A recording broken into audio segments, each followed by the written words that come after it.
안녕하세요. 반갑습니다. 정준환입니다. 오늘 여러분들과 함께 고민해 볼 내용은 서울시와 정부의 앞으로의 방향, 이 부분에 대해서 얘기를 나눠볼 건데요. 주제는 이겁니다. 서울시 대 정부, 과연 승자는 누구냐, 누가 될 거냐, 좀 거창하게 제목을 정했습니다. 이 부분을 한번 얘기 나눠보도록 할게요. 현재 서울시의 상황, 뉴타운 재개발 해제 지역이 상당히 많이 있죠. 이곳들이 지금 한 386곳 정도가 되니까 상당히 많은 곳이 거의 절반이에요. 절반이 일단은 거의 방치가 돼 있는 상태입니다. 한번 하나씩 좀 볼게요. 해제 지역 건축물이 준공이 한 20년 된 그런 건물들이 있어요.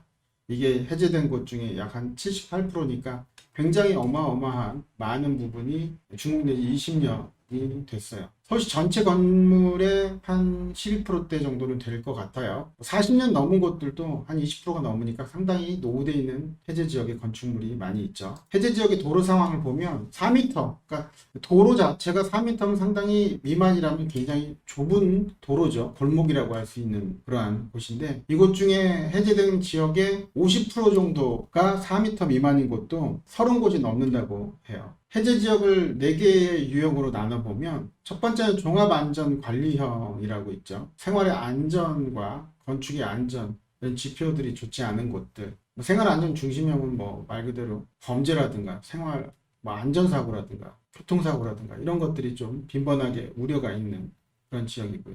그다음에 현상 유지 및 안전관리형은 그냥 나머지 유형보다는 제일 괜찮은 곳들이고요. 건축 안전 중심형이라고 있는데, 이게 이제 붕괴라든가 화재 위험이 노출되어 있는 곳들이 이에 해당됩니다. 이런 곳들은 시급하죠. 빨리 개발을 해야 되는 곳이겠죠. 해제 지역의 보통의 특성을 보면 대체적으로 저층 주거 시설이 상당히 많아요. 그러니까 층이 이제 저층이다 보니까 부지가 좀 상당히 넓고 조합원이 적다면 사업성은 상당히 좋을 거고요. 저층 주거지에 주민들이 많이 살아서 조합원들이 많이 있다면 그런 지역들은 개발을 해도 사업성이 좀 많이 안 나올 겁니다. 추가 부담금도 많이 나올 거고요. 다음은 이제 건물의 용도를 볼게요. 해당 지역에 단독주택이 있고 공동주택이 있겠죠. 이게 이제 공동주택 대비해서 단독주택이 차지하는 비율이 훨씬 더 높아요. 70%가 넘기 때문에. 나머지는 공동주택 부분이죠. 나머지 상가라든가 이런 것들도 있겠죠. 해제 지역이 386곳이라고 했는데요. 이 중에 이제 지역적으로 25개 구를 보면 성북구가 가장 좀 많아요. 34곳으로. 다음으로는 중량구라든가 종로 이런 곳일 거고. 근데 이제 우리가 소위 말해서 좋은 지역 있잖아요. 인기 지역. 인기 지역인 강남이라든가 서초, 송파 이런 곳들은 좀 많지는 않아요. 해제 지역이. 대로 정상적으로 진행이 돼 왔다라는 것이죠. 또 정비구역이 또 이런 지역들이 많지는 않아요. 지정됐던 곳이. 193곳, 이 절반이 진행은 돼 왔죠. 그러니까 뉴타운이 아니라 다른 방식으로 말이죠. 도시 재생 사업이라든가 주거환경 관리 사업 이런 식으로든 개발을 해 왔고요. 또 미진행된 곳도 193곳인데, 이곳 같은 경우 개발을 하기 위해서는 지구 단위 계획이라는 거를 수립해야 되는데, 이게 이제 수립이 안 됐기 때문에 아예 진행 자체를 못했던 거죠. 그래서 서울시 상황들이 일단은 해제된 지역들도 진행됐던 곳도 있고 진행이 안 되는 곳도 있고 이렇지만, 어쨌든 앞서 얘기했던 그 노후되어 있는 붕괴 위험이 있는 이런 지역들은 생각보다 상당히 많기 때문에 빠른 정비 사업이 필요한 상태입니다. 자, 그러면 이제 이러한 서울시 상황에 대해서 정부는 어떤 생각을 갖고 있는지 정부의 방향을 한번 보도록 할게요. 정부는 공공주택 사업으로 가려고 하죠. 추가 인센티브 줄 테니 공공사업 합시다라고 제안을 하는 거고요, 주민들한테. 이때 대체적으로 용적률 상향을 해주겠다, 어떤 수익을 30%는 보장해주겠다, 이런 게 이제 정부의 주민들한테 제안했던 인센티브인데요. 좀 하나씩 보면 공공주택 정비사업, 정부에서 선도사업 후보지 1차, 2차로 나눠서 발표를 했죠. 최근 4월 14일 날 발표했던 곳이 2차 후보지로 13곳을 발표를 했어요. 그래서 현재는 이제 총 34곳 정도가 선도사업 후보지인 상황이죠. 사업지 소유자에게 현물 보상 시 혜택을 주겠다는 건데요. 당신네들이 어떤 부동산을 이제 공공 정비 사업을 하기 위해서 제공을 한다면 물건으로 가져가겠다, 부동산으로 가져가겠다라고 한다면 등기 후에 일단 전매가 가능하게 해주겠다라는 것. 실거주 의무도 배제해 줄 것이고, 당신이 총 보상되는 보상금액 총액 또는 종전에 이제 갖고 있던 주택이 있겠죠. 이거의 주거 전용 면적이 있을 겁니다. 살고 있는 그 면적, 이 범위 내에서 만약에 충족을 한다면 추가로 주택 한 채를 더 받을 수 있게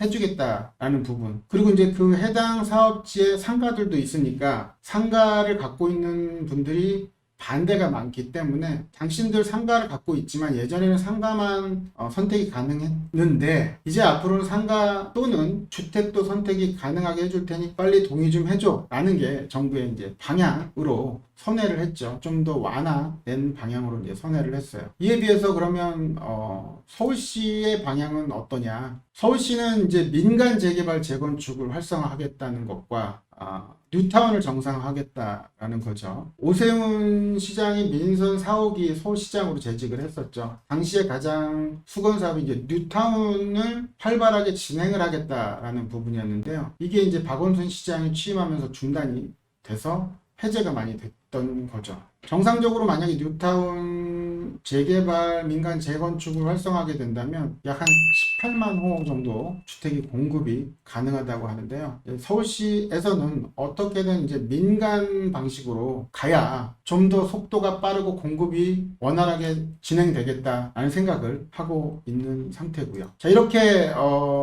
정부에서 또 이제 서울시에서 민간 개발이든 공공 개발이든 하게 된다면 주민들도 이제 어떤 반응이 있겠죠. 어쨌든 2차 후보지 발표해서 공공 개발을 하는 곳이 후보지가 더 늘어났고 또 서울시에서 오세훈 시장은 민간 개발을 어쨌든 활발하게 하겠다라고 했기 때문에 그동안에 해제됐던 곳들에 소유하고 있는 주민들 입장에서는 기분이 좋겠죠. 어쨌든 가격 오르겠다. 일단 팔지 말자라는 방향으로 현재 분위기는 가고 있는 상태입니다. 자, 결론 지어 볼게요. 자, 하반기 민간 재개발 재건축은 가격이 상승할 것으로 예상이 되는데요. 일단 오세훈 시장의 공약이 취임 7일 이내에 재건축, 재개발 이런 정비사업 규제를 완화하겠다라는 거였거든요. 근데 이제 취임한 이후에 상황을 보면 정부하고의 공공재개발하고 마찰도 생길 거고요. 시의회하고도 또 마찰이 생길 수도 있습니다. 빨리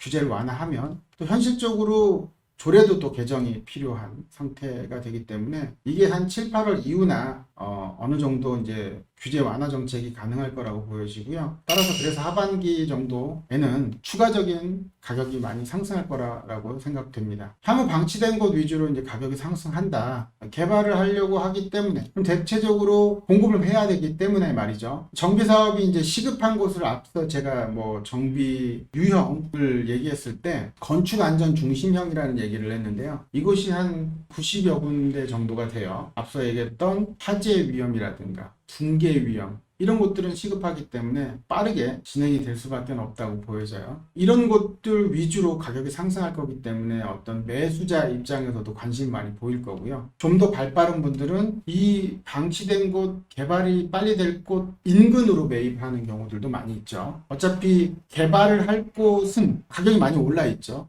따라서 개발할 곳에 있는 보유하고 있는 분들이 매각을 하게 된다면 멀리 가지 않기 때문에 그 인근으로 가기 때문에 미리 거기 매입을 해서 선점하는 그런 전략을 갖고 있는 분들도 많이 있고요. 또 상가 밀집 지역은 피하라라고 했는데요. 일단 상인들 반대가 많아서 속도가 늦어지는 경우들이 상당히 많죠. 민간 재개발 재건축도 말이죠.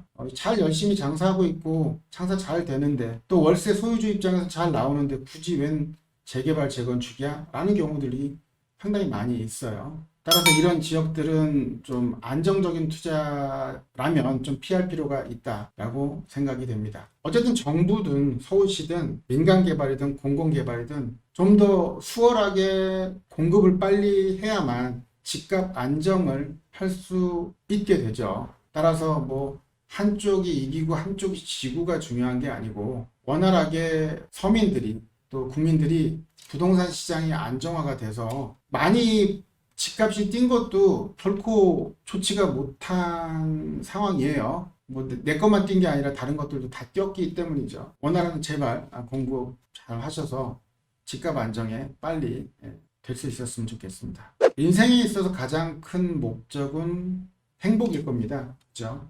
우리 첫사랑을 생각했을 때 가슴 뛰는 그런 시간들도 있었죠. 여러분들의 인생도 늘 가슴 뛰는 삶이 되셨으면 좋겠습니다.